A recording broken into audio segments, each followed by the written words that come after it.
Hey guys, we're back with the house in Fata Morgana. I just put my clothes and my blankets in the laundry, so like, remind me after this video to go check on them, okay? Thanks. Before we start, I gotta know, well, I mean, I know you guys will respond to this, but in the event that someone is, like, listening to this and decides to write a comment, what is your opinion on, like, bathroom hand towels? Because, like, okay, so I just washed my hands in the bathroom. You know, because I wash my hands like a normal, well, like, I wash my hands. Let's not get into the normality of washing your hands regularly. Anyway. So, after I wash them, now to dry them in the bathroom, there's, like, a towel hanging up. Isn't that, like, pretty, like, counterintuitive? Like, you just wash your hands, okay. Now rub them on this towel that other people have rubbed their hands on. Like, isn't that weird? Like, even if, you know, you just washed your hands and everyone who uses that towel has just washed their hands, like, isn't that, like, building up, like, a petri dish of the 0.01% of germs that don't die from washing your hands? Because, I mean, I don't know, it's just pretty weird. So I just walked to the kitchen and got a paper towel.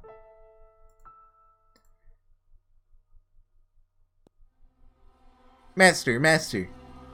Ah, you've awakened. Yeah, it's me.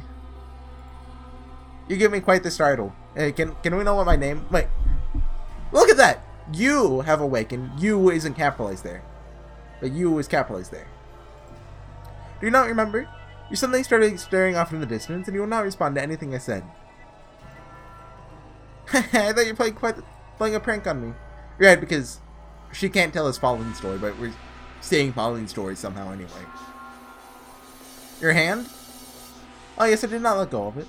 Oh, has she been holding her hand this whole time? It's like really lewd. Luckily there's not a CG or I'd have to censor it. But if I had, we'd be in quite the predicament. Someone approaching the mansion, you say? You saw them? Those images were not shown to you by me. If you saw something, then it was by your own powers. But if you think about it, this is nothing unusual. You are, after all, the master of this house. You should, in all actuality, be able to do anything I can do by yourself. I can do by yourself, Master. So it's very possible you could have the knowledge that I do not. Now let's return to the mansion's tale. After the second beast paid a visit, Bestia began to destabilize again. The white-haired girl would soothe his heart, but the calm was only ephemeral. I think I said that right. It was like a cracked glass ball. If you dropped him, that would be the end. If you put too much force into handling him, he would shatter. It is very difficult to care for, and cracks do not heal. The damage still remains, even if the two sides appear to be held together firmly in place. Furthermore, they slowly, gradually, without intervention, spread. The beast appeared to be afraid of someone's voice. Hey, I think that's your voice. Well, no, I decided that it's probably not the maid's voice. Even though the story wants us to think it is. I'm not falling for it. He would on occasion stare into empty space and shout, cover his ears and groan. One day he shattered all the windows in the mansion, crushed the silverware just polished to a shine, and destroyed all the mirrors. I assumed he did not want to see his beastly self. More. There's more! There's still more that reflects my image. Windows, mirrors, vases, dishes, they all show my reflection. What are you doing? You have no need of anything that reflects me. You can understand that, can't you? Why? You're gonna cut your hands like that. Chasing the wall with her fingers, the white-haired girl approached Bestia. She stretched her spindly fingers out towards the beast's rugged hands. His hands were wet with blood from his frenzied attempts to destroy anything reflective in the house. Look at all these cuts. Stop. You're gonna dirty your hands. Get back. No, I will not. It's no use. No matter how many times you call me human, the mirrors tell another story. Not just the mirrors. Everything reflective shouts beast at me angrily. Look at how precarious I am. It's not precarious, right? It's precarious. It's hideous. Pitiful. That was all over when I protected you from the beast. But that image keeps coming back to me. The sight of another beast clinging onto me. I can hear its voice. It says I was only ever a beast. Voice? Whose voice? So you don't know. So you can't hear it. You're fighting against someone beyond the limits of my perception. Fighting.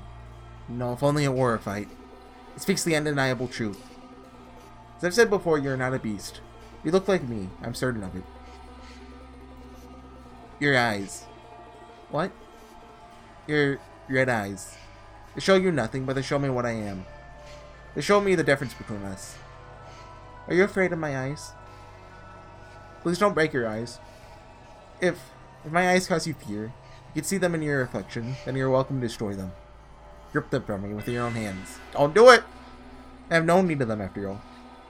Why would you go so far for me? You... The voice says that you're laughing at me. That deep down you ridicule me. Do you believe that? After all the time we've spent together? I don't know. I'm starting to lose confidence. I believe you. I think I believe you. But I find myself wavering. Losing sight of myself. And of you. And of everything. In all my memories, I'm a beast. The voice says that I was always this way. Which I suppose means I am a beast. It can't be anything but. Do not trust the voice. Trust me instead. I do not want to make another mistake. To do something like run away, because I'm so weak-willed. I do not understand this woman.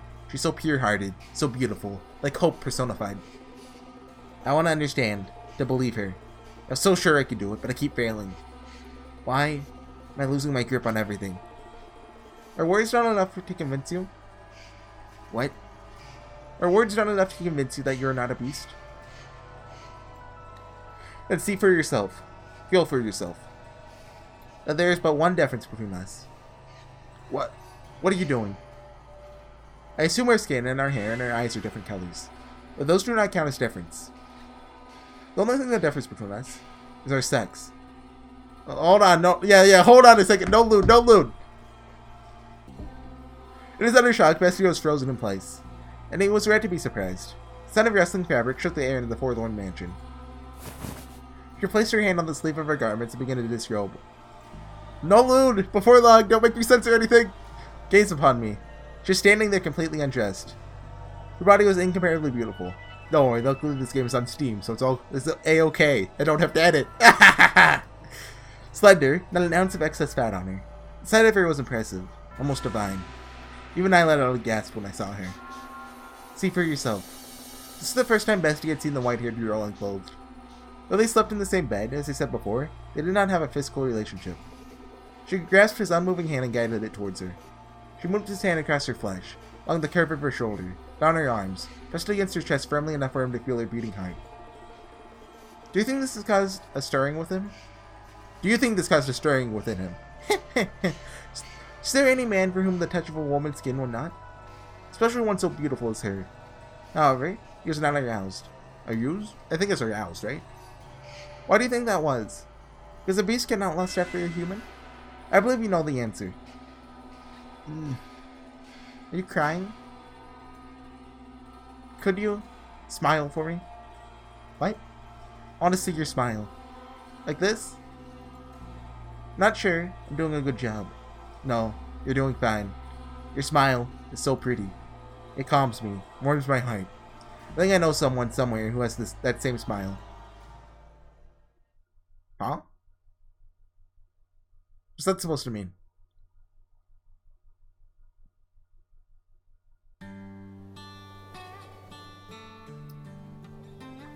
It's that same smile. So, I mean, the obvious connection is white-haired girl in door 1. Well, white-haired girl, yeah. But I don't really think that's the case. Because, I mean, I assume the beast has a more or less human lifespan. Because I don't have the opinion that he's probably a human. And the beast is a metaphorical thing. Not sure there. Anyway, we're back with Pauline and the merchant. Thanks for seeing me off. Don't mention it. I learned so much about this town thanks to you. You made my stay here quite enjoyable. What's the matter? You're looking rather glum. I wonder. Huh? I wonder why the sea exists. Well, there's a lot of water, and the water has to go somewhere, so it's kind of in a collective of... I was born in a port town, so it's always been there for me. This huge, never-ending, expansive, magnificent ocean. Far too big for a single measly human like me to cross. So pretty. It is. But look, I understand why you like the sea. But right now, I can't help wondering why God created such an enormous sea. Why didn't he make the world smaller? Oh, I'm sorry, I'm talking nonsense. Not at all. I'll probably be back eventually. That's just part of the job. You'll have lunch at the seaside restaurant again? Haha, quite likely. I bet it'll be mostly meat too. Was your stomach able to handle it? I'll train up for next time.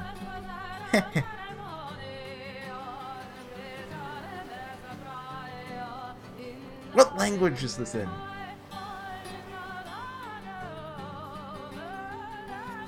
It's definitely not Japanese. Or English.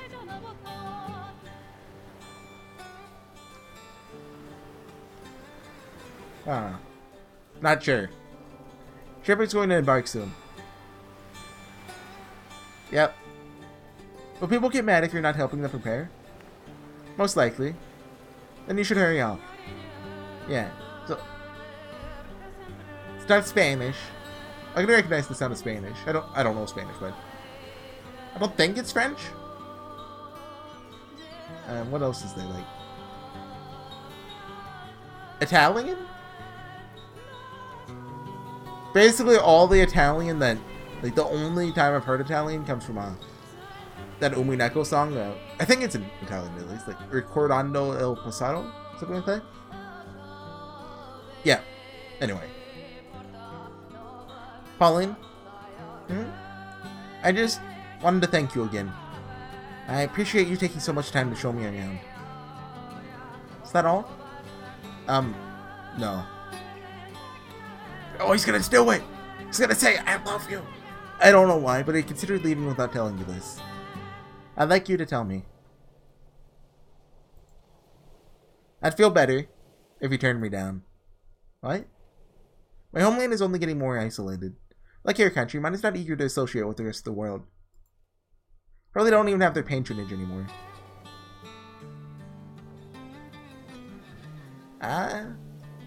Well, so we know he's from a country not from here. You think he's from, like, Japan?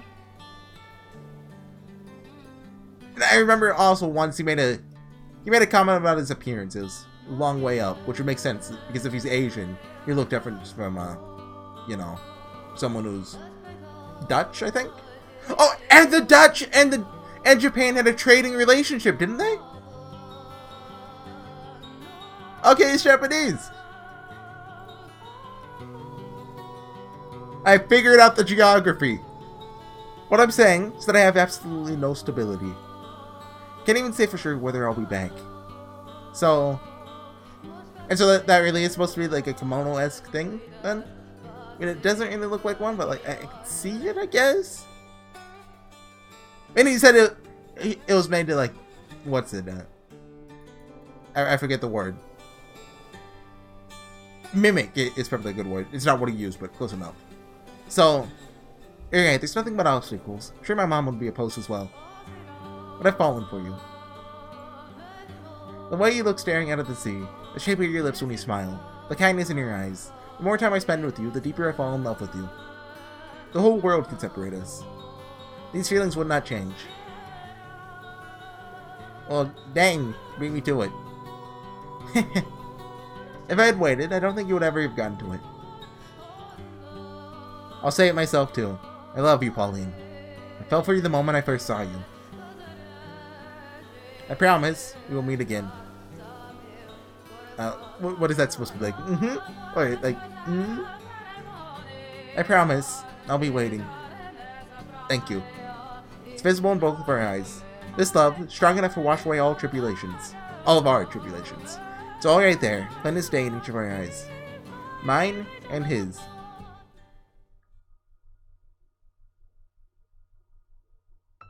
A world apart. Has it always been that scene, or did it just change? Not sure. Did you hear something? Huh? It sounded like someone's voice. I didn't hear anything.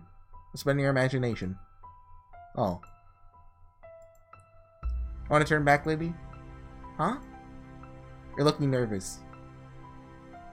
I'm just fine. Oh, the good old Apollo Justice. I'm fine! Just yell I'm fine as loud as you can. I'm fine! Just, that's, cords of steel. Right. Let's keep moving. But there is one thing. What? My name isn't Lady, it's Pauline. And this again. Lady is so distant. I don't like being called that. So call me Pauline. Oh. Polly, how's that? Can I call you Polly? Oh, come on! I'd rather you call me Pauline. I'm an only child, so I've always wanted a younger brother or sister. But Polly makes it feel like I'm the younger one. I'm not your brother, and I'm not a child. You called yourself a kid yesterday, though. It's not what I meant. No, fine, you can call me Polly. It's not my full name, but I'm glad you're calling me something other than Lady, Hobby. Then that's what I'll do. You left again. Be quiet. You're no fun. There's a mansion up ahead, standing atop the cliff. Can't say why exactly, but I feel like it's something that shouldn't be there. What do you mean? Feels out of place in this area. And something seems off about it. Like it's somehow ethereal. Could disappear at any moment. So this is I don't know if I'd even call this a theory, just a thought I had. I forget if I voiced it or not. But they mentioned early on here that the mansion's next to the sea. I don't remember any mention of that in Door 1. Now, I could just be forgetting. But it could be that the mansion, you know, is like a ghost and moved. Like a Fata Morgana. Well, and, you know, it's just... Well, Fata Morgana, that's like an hallucination at sea, kind of. Like when you look out far in the horizon and something appears to... Well, like maybe... Wikipedia shows a picture of like a ship that appears to kind of be like missing half of it. Just because of the way the Earth curves, I think. There's also stuff like the Flying Dutchman is an example of a Fata Morgana. Which became like a legend. Anyway, that's just a thought. I'm sure in Door 3 we'll be able to solidify this theory by the surroundings of the mansion, probably. But what Javi said supports that. I would have forgotten about it if he didn't mention it, but it's... I'm not sure if that's a pretty important detail or not. Like... No, I'm probably just overthinking things. That means he's definitely not overthinking things. Sorry, that's stupid of me to say. It's okay. We still can't see the mansion Javi's talking about from here. This dense, overgrown forest. But for some reason, I can sense that we're approaching it. It's a strange sensation. Anxiety is bubbling up from deep inside me. At the same time, you're like I could burst into tears. Not out of fear, but familiarity. Familiarity? Never been to this country before. Everything I'm seeing is new to me. There's nothing at all for me to find familiar. Why then? Can I ask you one more time? Are you sure you want to do this? I am. You agreed not to go inside. Don't break that promise. It's okay, don't worry. So, there's a recurring theme of people having a feeling they've done something before, which makes me think that reincarnation is a present here. Like, what if we were to assume that these characters were also in Door 1? I think Javi would pretty obviously be Mel. Pauline, like... There was that bit about her mentioning a, like, you know, calling Javi like a brother, kind of. But I don't think that's meant to be... I don't know.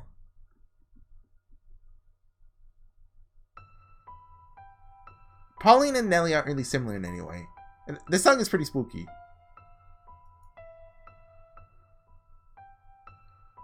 Were there any other major characters in Door 1? Like... I think only the 3 of them had sprites. Oh, and the maid. But... I guess she is the most similar to the maid appearance-wise, but, I mean, that's not really... I don't know. Sorry for putting you through this. Making you relive unpleasant memories. But thank you for accompanying me, and you have nothing to gain from it. Don't worry, I'll just look around. I'm only searching for a sign here's there. When I'm done, we'll return to the village together. Alright. Okay. Now let's go. Is she gonna recognize the sword? Wait, when did he have the sword made? It was after he got here, wasn't he? Wasn't it? Or... not sure. We pushed our way through the dark, dense woods. Because they mentioned he had it made to deal with beasts. So, I mean, not positive. Then, like the world fading into view after a dream, a mansion appears before us. It rests quietly upon a cliff, against a backdrop of emerald ocean. This is the beast's den? Should by all rights be a magnificent scene. The blue sky and jade sea clash into the building, with the building. It appears alone, isolated precariously from the rest of the world. Yes, this is it. This is the mansion where the beast dwells. Careful not to make any noise, we draw nearer to the house. This inexplicable structure sitting in between the forest and the cliff. The fluttering I feel in my heart does not seem to be caused only by fear of the beast. The weeds and plants growing unchecked around the house are tall enough for Javi to hide. Imagine that's how he approached the mansion the first time, lurking in the overgrowth. Say, have the people of this village thought about leaving this area? Moving somewhere else, away from the beast's den. Only those with enough savings can do that. Leave without money and we'll just die in a ditch somewhere. Everyone's made their lives here in the village. We have farmland, cattle, ships. It's not easy to let go of all that. Not everyone can just hop on a boat to another country like you, Polly. We're not wealthy. Sorry, I didn't mean to offend you. I know, I was being too harsh. You're just ignorant. So naive you believe the whole world is this perfect, magical place. I'm not saying that's a bad thing. If you're capable of seeing the world like that, there's no reason you should look at it any other way. For as mature as you can be, Javi, you're also rather cynical. Well, pardon me. When you said you'd take me to your town, that kind of made my day. There's nothing left for me in this village. Stop raising death flags! You'll find plenty of new things, I'm sure. You can even make some friends in my town. After all, you still got a long life ahead of you. Pauline! What are you doing? So you should make it a fun one. Make it something like I'm about to throw myself off a cliff. I didn't mean like that. You're sure to keep quiet from here out. Okay, got it. Hey, Javi, you remember that time we, as we get closer to the mansion, I can see the ivy twisted across its stone walls. I press my back against the wall and take a few deep breaths. There's a window next to me. There really is a beast. There really is a terrible man-eating monster inside. I'm in danger if it catches me. Javi's eyes entreat me not to go any closer. But I have to see. I have to see if there's a mountain of corpses inside these walls. If there's even the slightest trace of him. I'm just gonna have a look. Peek in from the outside without being noticed. That's all I'm gonna do. When it's done, I'll go home. Through the window, I'll see a dimly illuminated hallway. Like the garden, the inside is desolate. But there's still a sense that someone lives here. It's not completely abandoned. Polly. I see something moving inside the mansion. I hold my breath so whatever is in there doesn't sense my presence. Does not sense my gaze. And then... what? A shadow whisks past. No. Polly? Hey, Polly! Open up! Please open the door!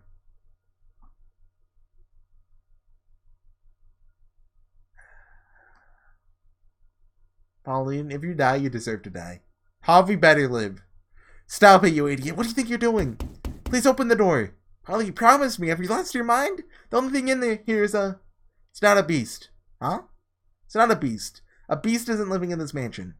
You're wrong. It is. There's a beast in there. A bestia. Get away from the door. The beast. It's not a beast. Open the door. Open the... Ah. I knew it. I knew it. I was right. You're alive. You're alive. You're alive. Never stop believing. I knew you wouldn't die. Would you...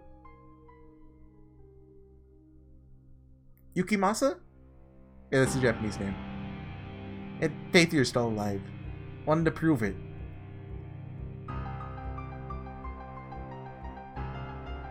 Was...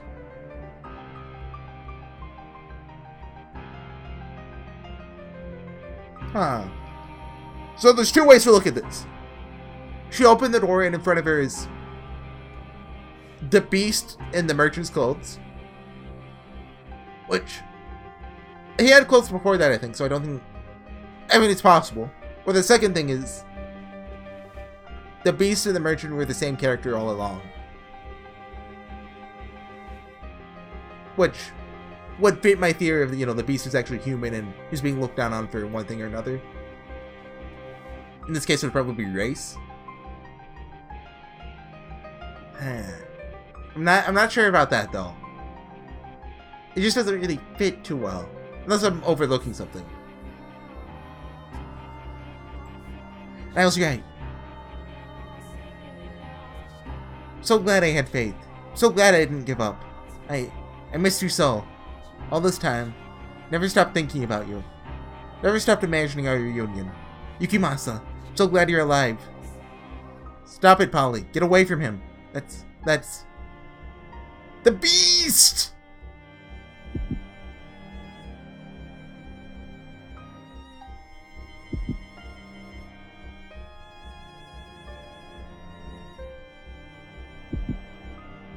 What's going on? Was it the merchant? The whole time? You'll kill me if I don't kill you. So, I must show you that I will. Was the beast talk just him speaking like Japanese? I must show you that I'm serious. I must kill you, or you just won't understand. You just won't understand. If I don't show you firsthand, you just won't understand. I'll make you understand. I'll make your flesh and bones understand. Kill. I'll kill you. I'll kill you.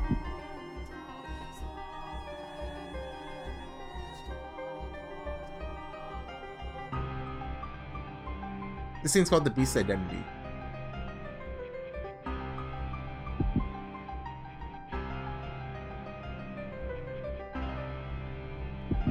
That's it. Cry for me. Beg for your life. Pray for my mercy. Weep and struggle and suffer and die. Look at this. No one can stand up to me. Humans have no chance against beasts. Look, I'm not going hard on it.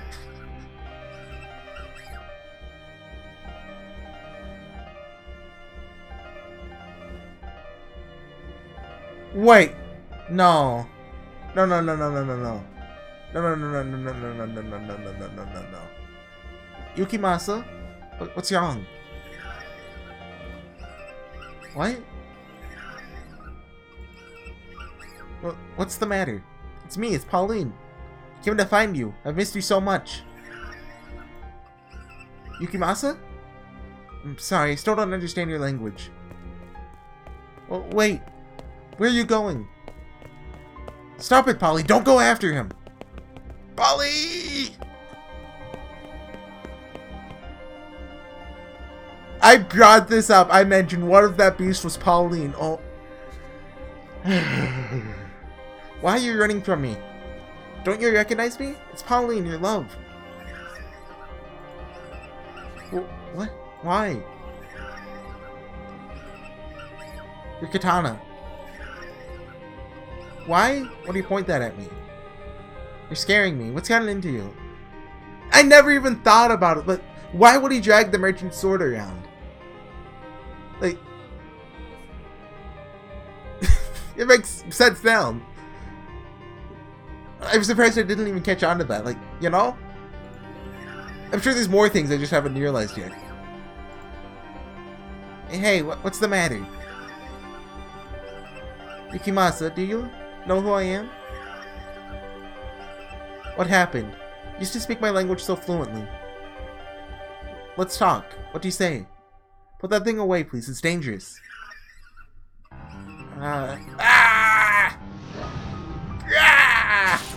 What? Huh? Why? You cut me?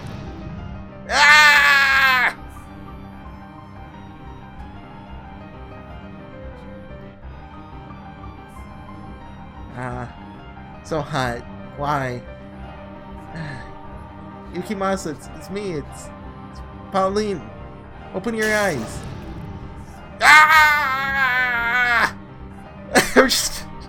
I know this isn't the right time for it. I'm just imagining a Lancelot's cry. Like a Arthur! I didn't do it that good, but... No. Stop. Yukimasa! Please, stop this! Oh, ah! I'm begging you! Why? Why would you do this to me? Stop it, Yukimasa! Stop this! His blade, held high above my head, glimmers. Why? He's the beast? Tell me, Yukimasa, did you kill all those villagers? Are you going to kill me? Why? Ah!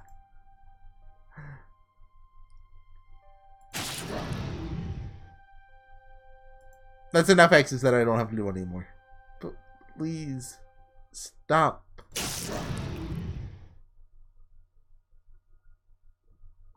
What's that sound? There's like a ding, ding, ding, ding, ding, ding. Is my fan on? No. Bad time to do that, huh?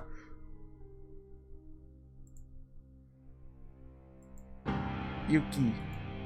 It's me. It's Pauline. Please, open your eyes. Let's go back to my town. I never got the chance to ask if you wanted to move to my country. Then we wouldn't have to wait so long to see each other. What do you think, Yukimasa? Burn in hell! Why?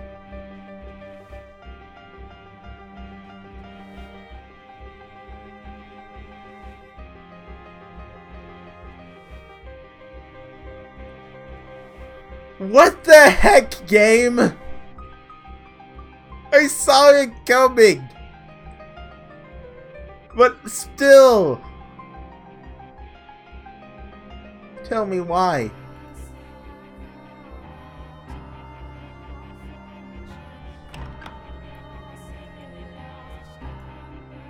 What happened here?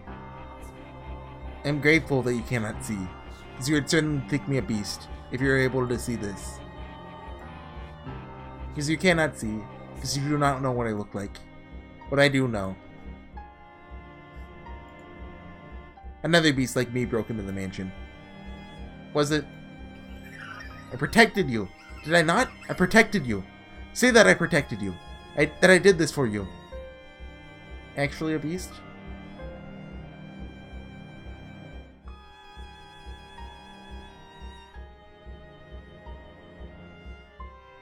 I can hear a woman's voice.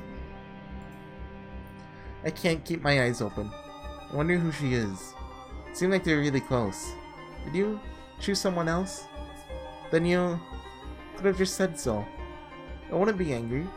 We've been apart for so long. But this does kind of hurt. It hurts. I can't take it. Just once. Could you turn back and say my name? I proved it. That you're still alive. We were lovers, weren't we? So why? You said you wanted a peaceful life. I can't take this.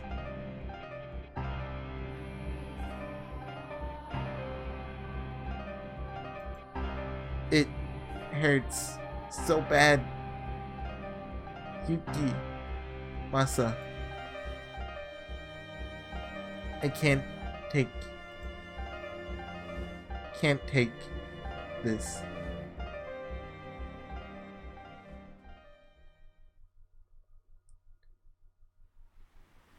What I want most is to spend a nice, quiet life with you. Do I have to click? Oh, okay. I don't need anything extravagant.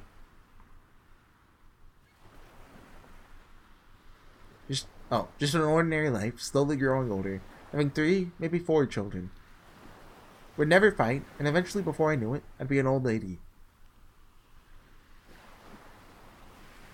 Thinking, it'd be an uneventful life, but it was the best I could have asked for.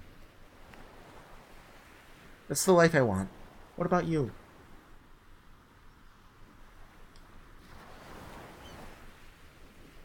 Yes, I too wish for a peaceful life with you.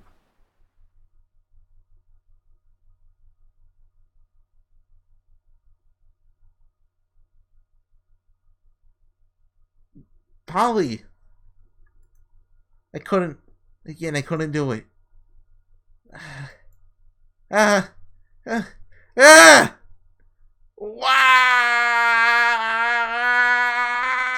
Okay, look, I'm not gonna hold it. Okay, okay.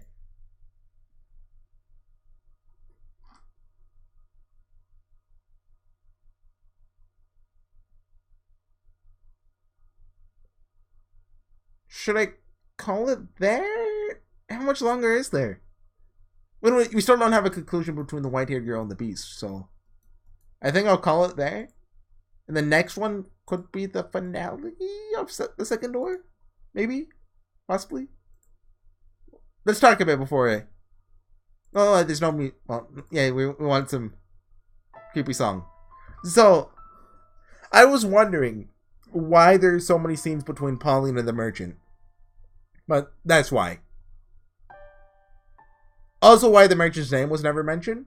Because, well, kind of weird that it wasn't mentioned in the flashbacks, but not for sure what the difference between the merchant and the beast is quite yet. Like, I think it's safe to assume that at this point that there's no... That wasn't unreliable narration, and really the beast and the merchant are one character. Let's call them Yukimasa. And they maybe different personalities or basically, or just different traits between them that makes them differentiated. Not really sure what to think of that. Like, two things of note. Like, how did he get away with, like, killing everyone? Like, did he just have a sword and nobody else in the village had, like, any means of self-defense? So he just cut them down? I mean, I guess that makes sense, but that's kind of why... That was kind of my biggest hole in the beast is a human theory. Just, how would he kill several people and get away? But the other thing is, the maid didn't show us this. Well, I mean, think about it. If we saw door 2 without any, well, if we saw everything that just happened without any of the Pauline flashbacks, it'd be a completely different story. Because with the Pauline flashbacks, we're probably more prone to hate the beast. Without them, we're more keen to sympathize with the beast. Which, I mean, I want to say I don't hate him, but I kind of hate him right now.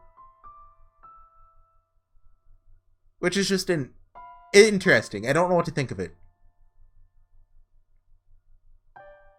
But it is worth noting that the maid didn't show us that. It's made it very clear that... Well, unless she's tricking us. But I don't think that's the case. I don't know. Anyways, I'll be back next time, guys. I think it's the finale. I remember I looked at the length and of door 2. There's like a couple Let's Plays of Fata Morgana on YouTube. I didn't look at anything. I just looked at the length of how long it is. And it was like, okay. It's about that long. Because it's good to know these things. Anyway, so I'll see you guys next time. Which is probably the finale of door 2. See you guys then. Bye.